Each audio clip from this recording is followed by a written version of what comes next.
계속해서 예수님께서 하신 생명의 떡에 대한 말씀이 우리가 보겠습니다.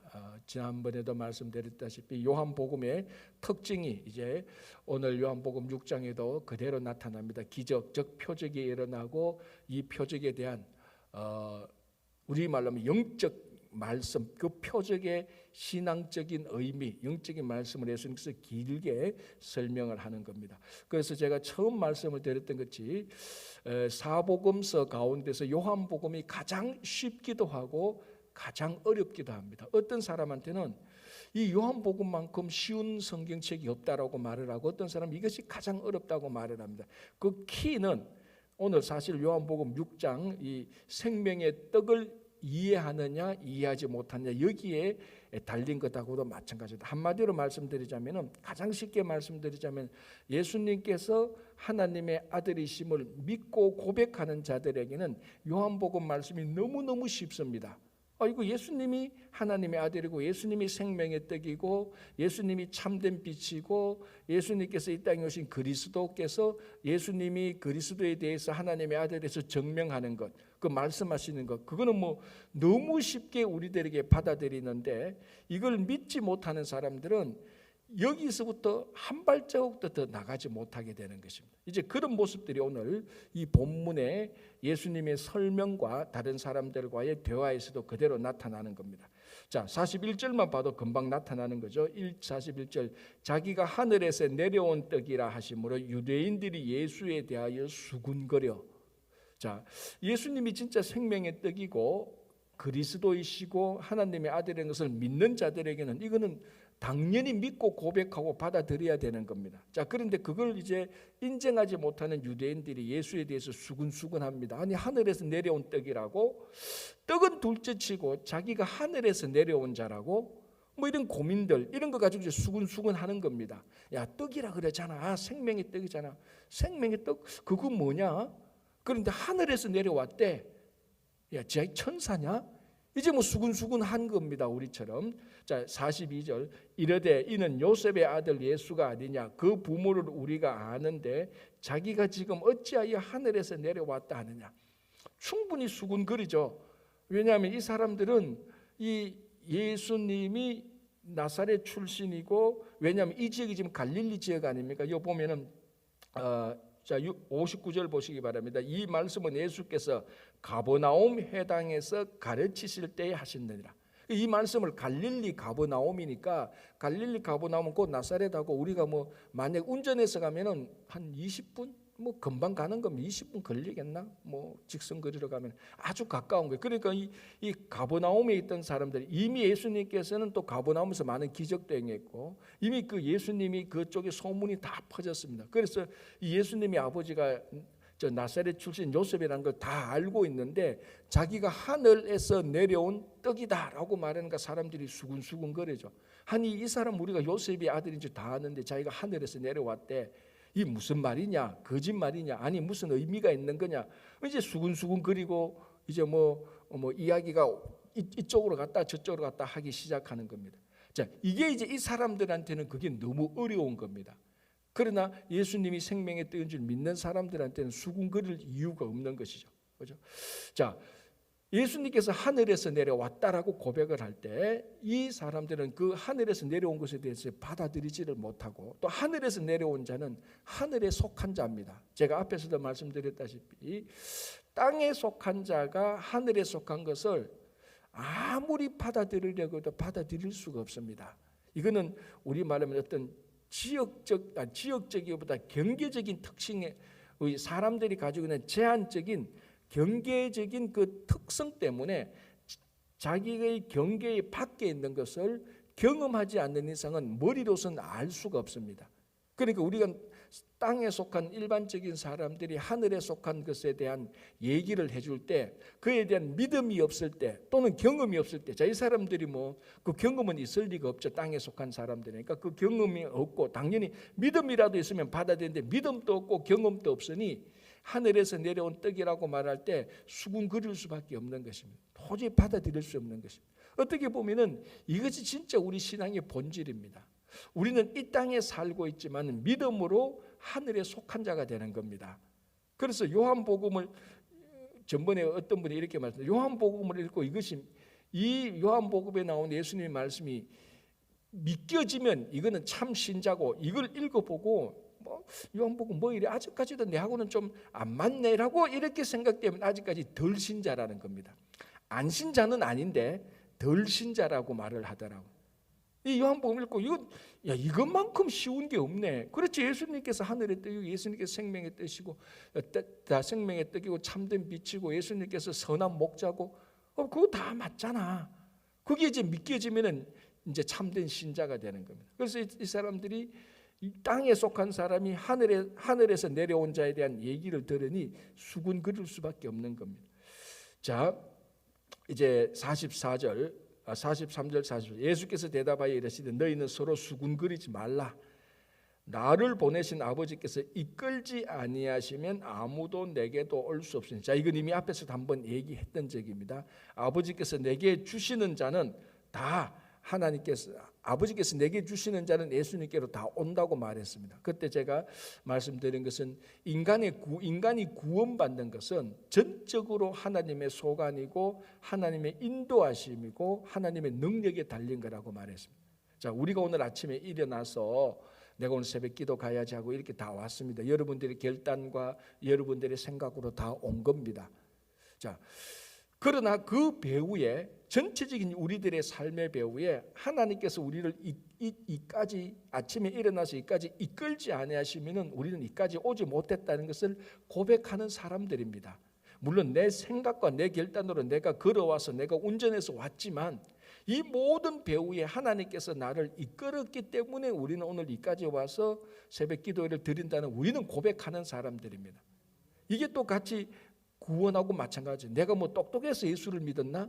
하나님께서 나를 믿게 해주시고 하나님께서 나를 어떤 경로든지 어떤 통로를 통해서 예수님께서 인도해 주시니까 내가 믿었지라고 고백하는 사람들이 우리입니다. 그죠? 자, 그거하고 마찬가지입니다. 아버지께서 이끌지 아니하시면 인간이 아무리 자기가 고상하게 생각을 많이 해서, 내가 책을 많이 읽어서, 내가 연구를 많이 해서 우리가 예수에게 가서 구원을 얻어야 되겠다, 이렇게 해서 찾아온 사람은 아무도 없습니다.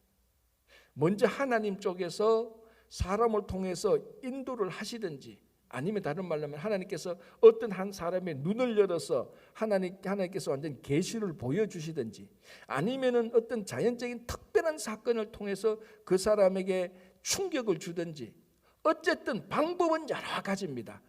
자기가 사고를 당했든지 사람의 인도함을 받았든지, 진짜 우리 그 사도 바울처럼 전적으로 하나님께서 간섭하셔서 부활하신 예수님께서 나타나서 그의 눈을 열어주든지, 어쨌든 방법은 여러 가지지만 그 모든 방법의 주체자는 누군가? 하나님이라는 겁니다. 그래서 아버지께로 내게 이끌지 않으시면, 그리고 구원이라는 것은, 우리가 구원이라는 것은 전적인 내 안에, 전적으로 내 안에서 나온 것이 아니고 외부에서 온 것입니다. 자, 이런 말씀들을 가장 잘해주고 명백하게 해주는 것이 이제 반복해서 말씀드리면 요한복음입니다. 오늘 또 말하죠. 44절, 나를 보내신 아버지께서 이끌지 아니하시면 아무도 내게 올 수 없다라고 말하고, 계속해서 한번 보시겠습니다. 45절, 선지자의 글에 그들이 다 하나님의 가르치심을 받으리라 기록되었은즉 아버지께 듣고 배운 사람마다 내게로 오느니라. 자, 여기서 중요한 건 뭡니까? 사람마다. 그러니까 모든 사람, 다른 말로 누구든지. 이 말은 무슨 의미가 있습니까? 이스라엘 사람만이 아니라 누구든지, 이방인 누구든지, 남녀노소, 인종, 혈통, 종교 다 따지지 않고 누구든지 아버지께 듣고 배운 사람. 자, 우리가 다른 말로 하면 누구든지, 바울식으로 말하면 누구든지 예수를 믿는 사람. 자, 이게 우리들한테는 지극히 상식적인, 신앙의 상식적인 걸로 되어 있습니다. 그죠? 그러나 여러분, 2000년 전 이 당시에 예수님의 말을 듣고 있는 그 유대인들을 한번 생각해 보십시오. 사도 바울이 복음을 전거하는데 그 복음을 듣고 있던 예루살렘 사람들 한번 생각해 보십시오. 이방인들 누구든지 예수를 믿으면은, 누구든지 하나님의 말씀을 듣고 예수님에게 오는 자는 다 구원을 얻습니다라고 말할 때, 2000년 전에 예수님의 말씀을 듣는, 사도 바울의 말씀을 듣는 그 유대인들 또는 이스라엘 사람들은 참으로 이해하기 어려워. 참으로 이해하기 어려웠을 겁니다. 왜? 자기들은 이미 아브라함 때부터 선택받은 민족이고 자기 민족만 구원을 받는다고 생각을 했는데, 그래서 좀 더 다르게 해서 자기 민족들이 이스라엘 민족들의 삶의 방식, 자기들이 가지고 있는 삶의 전통, 율법의 전통, 거기를 참여하는 사람, 그 자기를 따라오는 사람들이 구원을 얻는데, 아니 예수를 믿는 사람 누구든지의 유대인들이 걸리는 겁니다. 누구든지가 아니고 이 사람들은 이스라엘 사람 누구든지 이렇게 생각을 하고 있었던 거예요. 그런데 예수님은 이스라엘을 빼고 누구든지, 자기도 아버지께 듣고 배운 사람마다 하나님 아버지께 그 말씀을 듣고 하나님 아버지께서 예수님에게 인도하는 사람 누구든지 그걸 말하고 있습니다. 그래서 요한복음은 3장 16절에 하나님께서 이스라엘을 이처럼 사랑하사, 아니죠. 하나님께서 세상을 이처럼 사랑하사. 자, 이 세상에는 이스라엘도 들어가고 모압 사람들도 들어가고 암몬 사람도 들어가고 한국 사람도 들어가는, 시대와 공간을 다 뛰어넘어서 하나님이 세상을 이처럼 사랑, 그거하고 똑같은. 그래서 듣고 배운 사람 누구든지 아버지께 예수님께로 오느니라 라고 얘기를 하고 있습니다. 자, 이제 47절 정말 우리 성경에서 중요한 말을, 그래서 예수님께서 진실로 진실로 말합니다. 진실로 진실로 너희에게 이르노니 믿는 자는 영생을 가졌나니. 자, 우리는 제가 다시 말하면 이미 믿었기 때문에 이런 말씀을 하도 설교나 성경 공부 때 많이 들었기 때문에 별로 자극이 없습니다. 그런데 처음 예수를 믿기 전 처음 성경을 들어서 이런 것을 읽을 때 이런 말씀 앞에서는 며칠 동안 몇 달 동안 서서 생각할 수밖에 없습니다. 믿는 자가 영생을 가졌다. 두 가지죠. 믿는 자, 영생.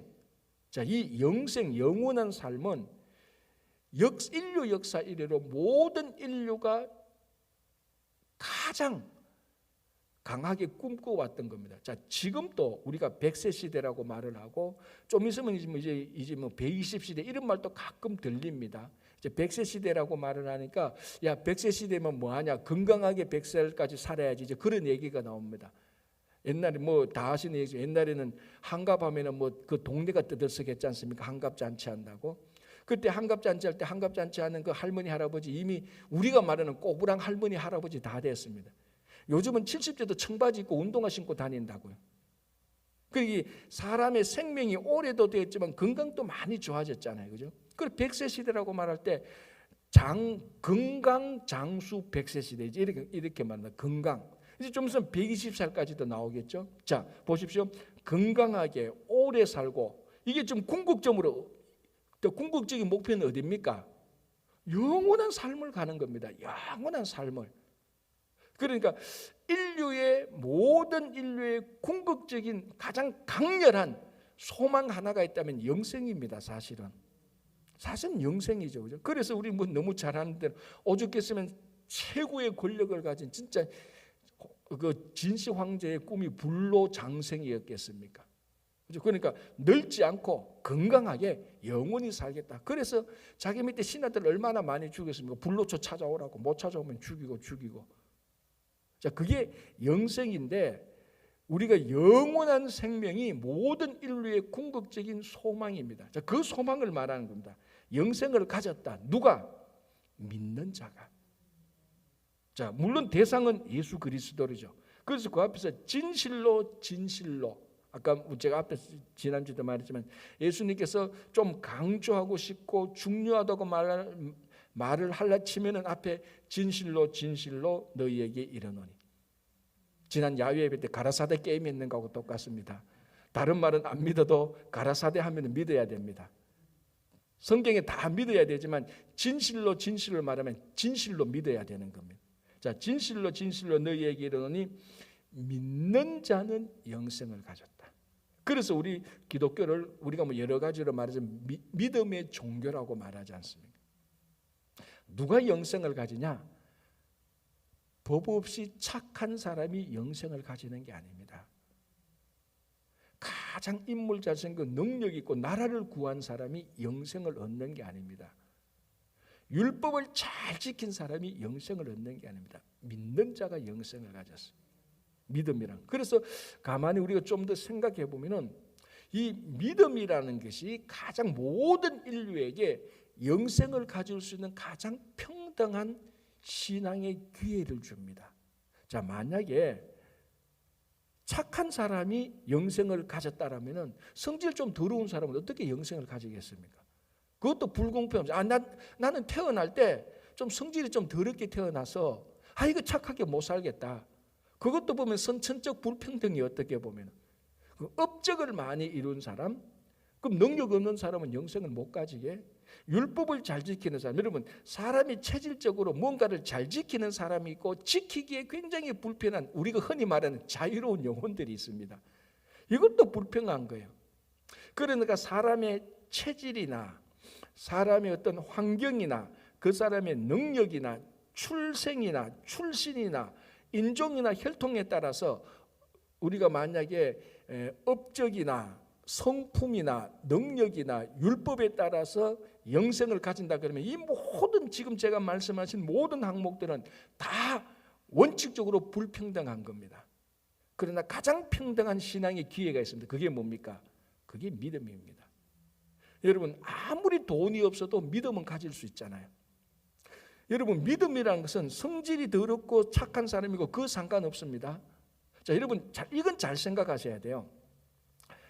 착한 사람이 예수를 믿겠습니까? 성질 더러운 사람이 예수를 믿겠습니까?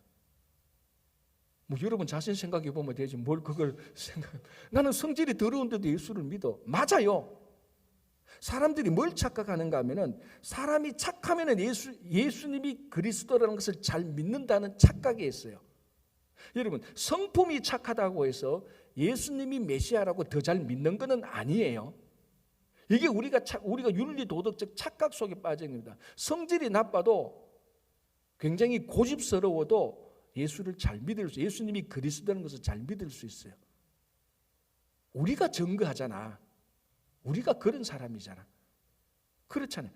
그러나 예수를 믿고 변화되는 건 그 다음의 일이고, 자 여기서는 네가 예수를 믿고 잘 변화돼야 영생을 얻는다 그런 말 없습니다. 네가 성질이 더럽고 성품이 삭하고 예수 믿는 것은 그 사람의 성품에 달린 게 아닙니다. 아무것도 아니에요. 평등해요. 어떻게 보면 신앙의 평등해요. 그리고 출신, 성분, 그리고 인종, 혈통 여기에 전혀 상관없습니다. 예수 믿는 것은. 내가 좀 이 생을 잘못해서 감옥에 들어가도 우리는 예수를 믿을 수 있어요. 그냥 언제 어디서든지 어떤 형편이든지 누구든지 예수를 믿는 것은 모든 사람에게 주어진 신앙의 공평성입니다. 그래서 믿는 자가 영생을 가졌다고 말 때 예수님께서 모든 인류에게 가장 공평한 구원의 기회를 주는 거하고 똑같습니다. 뭐 착한 사람? 아니에요. 율법 잘 지킨 사람? 아닙니다. 영생은 오직 믿음입니다. 그래서 진실로 내게 너희는 믿는 자는 영생을 가졌다. 자, 그럼 이제 영생을 가진 사람이 영원한 생명을 가진 사람이 어떻게 살 것이냐, 그건 차후에 그건 또 요거 다음에 문제입니다. 그죠? 그러나 영생을 가진 것은 믿음의 문제라는 겁니다. 자, 이것만 해결되면은 예수님이 그리스도라는 것을 믿게 되면 요한복음은 그 다음부터 뭐 너무너무 쉽게 술술술 다 읽히는 거죠. 자, 48절 내가 곧 생명의 떡이라. 지금 계속해서 생명의 떡 얘기합니다. 왜 그렇죠? 오병이의 기적 다음에 지금 나오는 말씀이잖아. 그죠? 49절 너희 조상들은 광야에서 만나를 먹었어도 죽었거니와. 자, 그 오병이의 기적하고 가장 유사한 이스라엘 백성들의 조상들의 기억은 광야에서 모세가 이스라엘 백성들에게 만나와 메추라를 먹였던 그 기적입니다. 그래서 많은 사람들이 오병이의 기적을 보면서 모세를 연상하기도 했고, 그래서 예수님을 억지로 임금 삼으려고 했던 것을 우리가 이미 앞에서 살펴봤습니다. 그래서 예수님께서 다시 말합니다. 너희 조상들이 광야에서 만나를 먹었다. 그러나 그 만나를 먹은 사람마다 다 죽는다. 자, 49절 너희 조상들은 광야에서 만나를 먹었어도 죽었거니와 50절 이는 하늘에서 내려오는 떡이니 사람으로 하여금 먹고 죽지 아니하게 하는 것이라.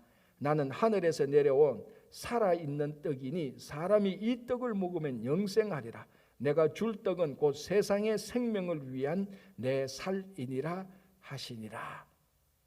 자, 이게 예수를 믿는 사람들한테는 이렇게 길게 설명할 필요도 없습니다. 그냥 하늘의 떡이다라고 말하면 우리는 다 알아들어요. 뭐 믿으니까. 그러나 그걸 안 믿는 사람들한테 예수님께서 하늘에서 내려온 땅이고 너희 조상들은 만나에서 광야에서 만나를 먹었고 그러나 이제는 내가 주는 이 떡은 광야에서 만나를 먹은 떡하고 다른 떡이다. 겉으로 보면 비슷하지만 그런 경험은 비슷하지만 광야를 먹은 너희 조상들은 다 죽었지 않느냐. 내가 주는 이 떡을 먹는 사람은 영원히 살리라. 자, 우리들은 그런 설명 필요 없습니다. 그죠? 예수님께서 생명의 떡이니 예수님 그런 설명 안 하셔도 됩니다. 우리는 다 믿습니다. 끝나는 거예요. 그런데 안 믿는 사람들이 있으니 예수님께서 광야 설명하고 만나 설명하고 계속해서 얘기하는 거예요. 그리고 이제 우리가 그 생명의 떡을 먹는 사람은 영원한 생명을 가지고 살 것이다 라고 말. 자, 그러니 자 보십시오. 52절에 이러므로 유대인들이 서로 다투어 이르되 이 사람이 어찌 능히 자기 살을 우리에게 주어 먹게 하겠나. 이 모든 것들이 아직 믿음이 없으니 예수님께서 한 말씀만 해도 그게 하나도 자기들의 심령 속에 안 들어오는 겁니다. 다 튕겨져 나가는 겁니다. 그래서 서로 다투어 이르되. 자, 여기 한번 보시기 바랍니다. 41절에 자기가 하늘에서 내려온 떡이라 하시면 유대인들이 예수에 대해 서로 수군거려 52절에 서로 다투어 이르되. 자, 이 모습이 마치 광야에서 이스라엘 백성들이 광야에서 그 살아가는 동안에 하나님께서 모세를 통하여서 이스라엘 백성들을 인도하는 그 하나님에 대하여서 하나님의 인도 방식에 대하여서 또는 하나님에 대해서 늘 투덜거리고 수군거리고 다투는 그런 모습들을 오브랩에서 보여주는 겁니다. 자, 이스라엘 백성들이 40년 동안 하나님께서 만나와 메추라기를 이스라엘을 먹이고 인도했지만 계속해서 투덜거리고 다투고 수군거리고 원망했지 않습니까? 자, 지금 예수님께서 생명의 떡이라고 말을 하는데 사람들이 수군거리고 다투고 이해하지 못하고 이 요셉의 아들이 아니냐 이런 얘기를 합니다. 지금 똑같은 일이 일어나는 겁니다. 만나를 먹었을 때도 다투고 수군거리고 생명의 떡이 여기 있다 해도 다투고 수군거리고. 그게 오늘날 우리들은 괜찮습니까? 우리들도 여전히 예수님 앞에서 예수님이 누군가를 모르는 사람들, 예수님이 메시아 그리스도인 것을 모르는 사람들 여전히 수군거리고 다투는 겁니다. 자, 교회에서는 아니면 우리가 신앙생활에 있어서 다투고 수군거리는 이 모든 것들, 이제 사람들과의 우리가 흔히 말하지만은 사람들과의 가치가 다르고 생각이 다르고 판단이 다르고 취미가 다르고 환경이 다르고 자라온 배경이 다 달라서 서로 다툴 수가 있습니다. 그죠? 그건 충분히 납득이 되는 거죠. 그러나 이 모든 다툼과 수군거림이 예수가 그리스도라는 온전한 믿음 속에서는 이 모든 다투게 될 수 있는 요소들이 다 녹아 없어지게 되는 겁니다. 왜? 그게 안 되니까. 그게 안 되거나 덜 되니까 여전히 다툼과 수군거림이 있는 것입니다. 진짜 예수가 그리스도고 확실한 그리스도의 속에 영원한 생명을 가졌고 영원한 생명 속에서 오늘도 내가 그 생명의 영생의 능력으로 살고 그 기쁨으로 산다면 우리가 다툴 수 있는 모든 요소들은 다 녹아져 없어져 버릴 겁니다. 이게 천국에 가면 그런 일이 분명히 다 생길 겁니다. 천국에 가면은 니하고 내하고 왜 옛날에 그거 가지고 그렇게 싸웠느냐고 참 부끄러울 겁니다. 그죠? 근데 그런 모습들이 지금도 우리가 온전히 예수를 믿고 온전히 영생의 삶을 누리고 기쁨 속에 있다면은 지금 우리가 투덜거리고 갈등과 마찰이 있는 것에 수없이 많은 것들은 자동으로 해결될 겁니다. 지금 이 사람들이 서로 다투고 투덜거리고 수군거리는 모든 이유는 뭡니까? 딱 하나죠. 예수가 하늘에서 내려온 생명의 떡이라는 것을 못 받아들이니까, 예수가 그리스도라는 것을 못 받아들이니까 이런 일들이 일어나는 겁니다. 그럼 우리가 이렇게 한번 여러분 생각해 보십시오. 앞으로 살아갈 때 내가 살아가는 데 있어서 내 스스로 내 삶에 대해서 원망이 생긴다든지 아니면은 사람과의 여러 차이와 이런 데서 막 다툼이 일어난다든지 이럴 때 이 모든 것의 해결의 가장 궁극점은 뭐 우리가 방법은 다를 수 있고 뭐 우리가 현실 속에서 우리가 차이가 날 수 있겠지만 가장 궁극점은 정말 예수가 그리스도라는 그 영원한 믿음을 내 속에 있다면은 그것이 가장 큰 믿음이고 가장 큰 기쁨인데 가장 큰 삶의 목적인데 우리가 그것을 가지고 있는데 그 밑에 하위 개념들 수없이 많은 하위 개념 하위적인 가치들에 인하여서 우리가 그렇게 찢고 뽑고 싸우고 마치 목숨을 걸 만큼 싸울 만한 일인가 한번 생각해 볼 필요가 있는 겁니다. 자 이제 53절부터 57절까지 갈수록 더 헷갈리는 얘기를 합니다. 예수님께서 뭐라고 합니까? 내 살을 먹고 내 피를 먹는 자는 참된 양식을 먹고 참된 음료를 먹고 영원한 생명을 얻을 것이다. 아니 이렇게 얘기를 하는 겁니다. 그래서 이게 이제 우리가 예수님께서 마지막 만찬 때 성찬식을 제정하는 내용하고 똑같습니다. 그죠? 지금 여기서 성찬식을 제정하는 것은 아니지만은 예수님께서 마지막 만찬 십자가에 달려 돌아가신 마지막 만찬 때 이 말씀을 다시 하시면서 성찬식을 제정하고 예수님께서 오실 때까지 그것을 기념하라고 합니다. 그 내용이 뭡니까? 예수님의 살을 먹고 예수님의 피를 마시는 겁니다. 그래서 우리가 성찬할 때 예수님의 잔과 예수님의 그 잔과 떡에 함으로 예수님의 살과 피에 동참하게 되는 겁니다. 그래서 초대교회 때는 이 성찬식 할 때 이런 말을 하거든요. 누가 인도자가 와서 자 이것은 예수님의 피입니다. 예수님의 살입니다. 이렇게 막 하면 그 옆에서 구경하던 사람들 지나가는 사람들 듣고 난 다음에 저 예수 믿는 사람들은 전부 다 실제로 사람 하나를 잡아와 가지고 사람의 피와 살을 먹는다. 그런 소문도 번졌던 적이 있어요. 실제로. 저 사람들은 괴상한 종교다. 사람을 잡아먹는. 그래서 로마 당국에 고소한 사건들도 막 나타나고 그래요. 이게 전부 다 착각한 거죠. 예수님의 살과 피에 동참하게 되는 것. 그래서 자 여기 보십시오.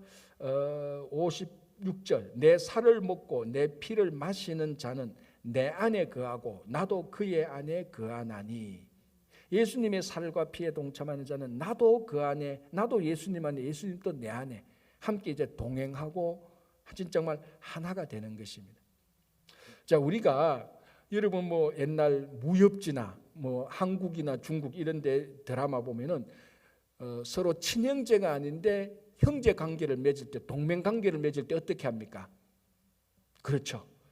피를 내 가지고 접시에 넣어서 너도 한 모금 마시고 나도 한 모금 마시고 같은 피를 마시면 너와 나는 동맹이다. 아니면 너와 나는 의형제다. 그래서 진짜 친형제보다도 더 긴밀한 관계를 가집니다. 왜? 같은 피를 마셨거든. 그런데 가만히 보면 성찬식도 그것 똑같아요. 우리가 예수님의 피를 마시는 겁니다. 그런데 중요한 것은 이 예수님의 피를 나와 예수님과의 관계도 중요하지만 예수님의 피를 마신 모든 성도들하고 다 같은 동맹과 이런 형제 관계가 되어야 되는 겁니다. 그래서 성찬식이 중요한 겁니다. 왜 성찬식이 중요한 여러 가지 이유 중에 하나는 그 성찬에 참여했던 모든 형제 자매들은 전부 다 예수님의 피에 똑같이 동참한 사람들이에요.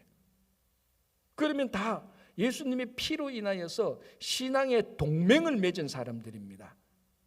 자, 신앙의 동맹을 맺었다는 게 얼마나 중요한가 하면은 이 신앙의 동맹을 위해서 내 목숨과 내 피를 내어놓을 수 있는 관계가 신앙의 동맹입니다. 그래서 성찬에 참여하는 모든 형제자매들은 이 성찬에 참여하는 모든 형제자매들을 위해서 자기 목숨을 내놓을 수 있는 그런 관계가 되는 겁니다. 그래서 성찬이라는 것은 어마어마한 파워고 정말로 중요한 겁니다. 지금 또 많은 우리 기독교의 다른 종파들, 다른 교단들, 예를 들어서 루터란 처치, 제가 아는 루터란 처치는요, 매주일마다 성찬식을 합니다. 그러니까 목사님이 목회가 너무 편해요. 설교를 10분만 준비하면 돼요. 성찬식 20분, 25분 걸려요. 쫙. 그러니까 또 루터란 교회는 그 교단 본부에서 그 주에 설교하는 내용이 또 교단 본부에서 나와요. 그러니까 제가 전번에 있었던 이제 루터란 교회 목사님은 자기는 설교 준비를 30분 이상 해본 적이 없대. 할 이유가 없대.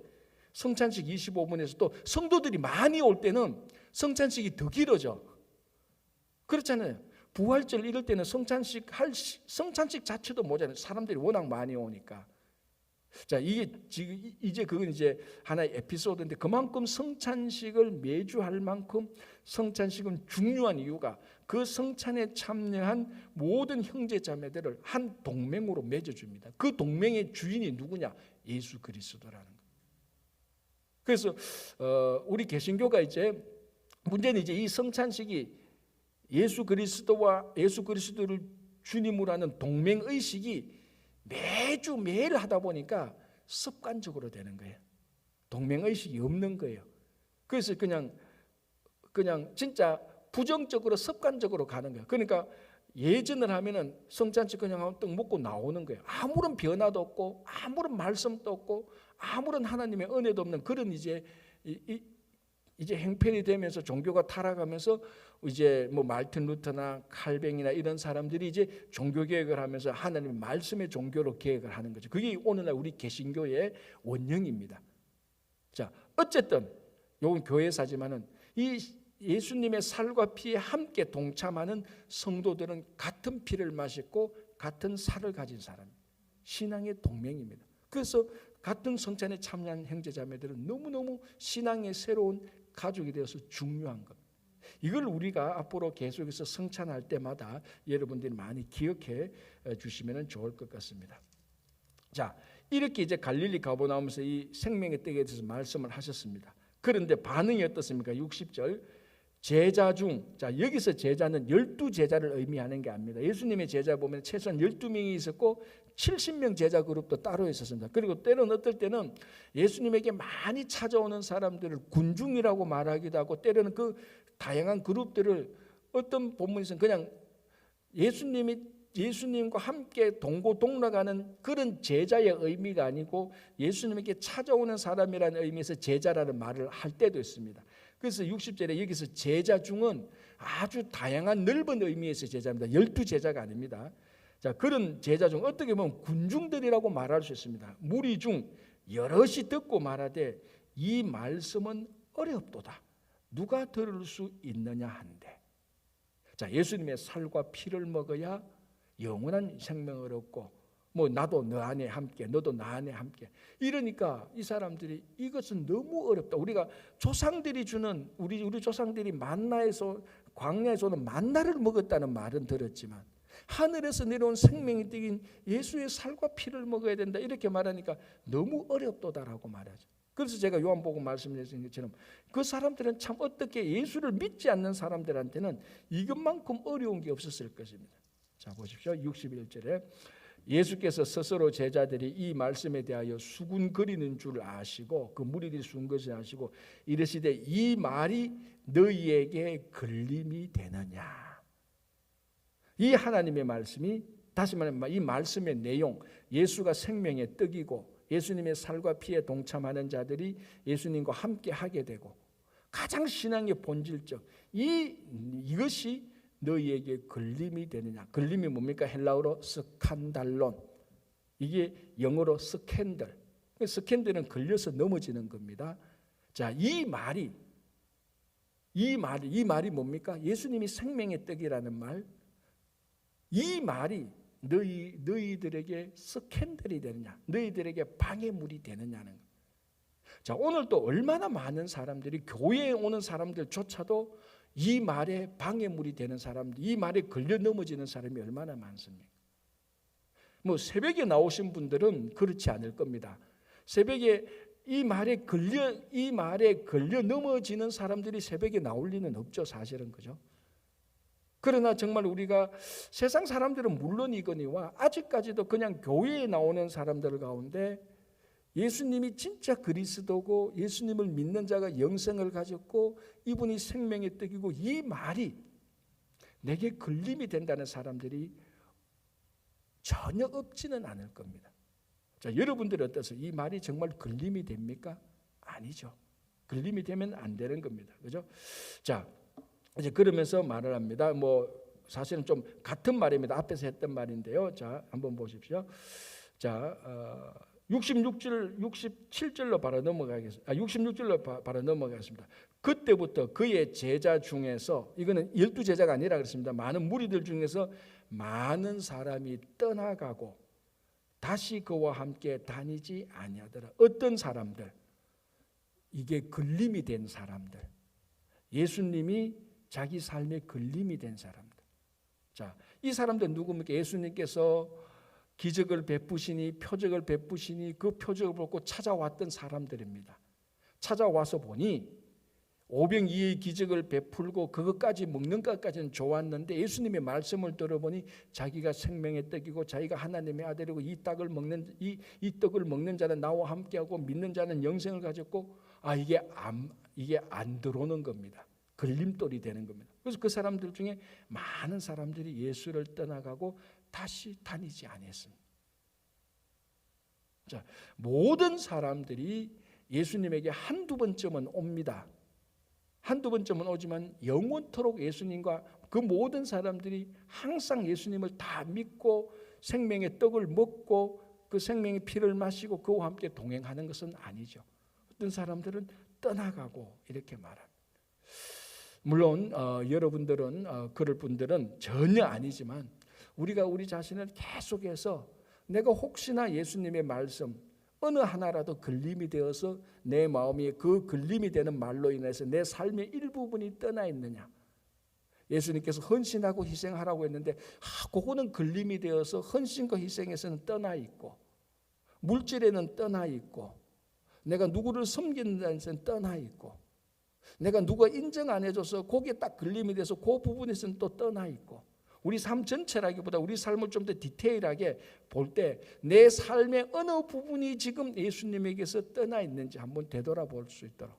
그래서 예수님께서 온전히 우리의 그리스도임을 고백하고 우리 전체는 물론에 우리 삶의 모든 부분도 단 한 부분도 예수님을 떠나지 않는 여러분들 되시기 바랍니다. 기도하겠습니다. 하나님 아버지 감사합니다. 정말 예수님이 하늘에서 내려온 생명의 떡이고 우리가 예수님을 믿음으로 말미암아 영원한 생명을 얻었고 이미 오늘 하루 사는 것도 영원한 생명임을 믿음으로 고백합니다. 주님, 우리 삶의 모든 부분 어떤 부분이라도 주님을 떠나지 않는 성도들이 되게 하여 주시옵소서. 여러 가지 기도 제목을 가지고 주님 앞에 나아옵니다. 오늘 또 우리들이 드리는 모든 기도 제목을 다 들어주시고 특별히 아버지 하나님 우리 이창근 집사님이야 몸이 연약한 모든 한우들 오늘 또 고쳐주시고 회복시켜주시고 우리 모든 믿음의 자녀들 믿음 가운데 든든히 살게 하시고 교회의 어르신들 영육간의 강건함을 주님께서 꼭 붙들어 주시고 아버지 하나님 오늘 또 일터에서 수고하시는 모든 손길들 발길들 피곤치 않도록 하는 일마다 풍성한 열매를 맺게 하여 주시옵소서. 감사하오며 예수님 이름으로 기도합니다. 아멘.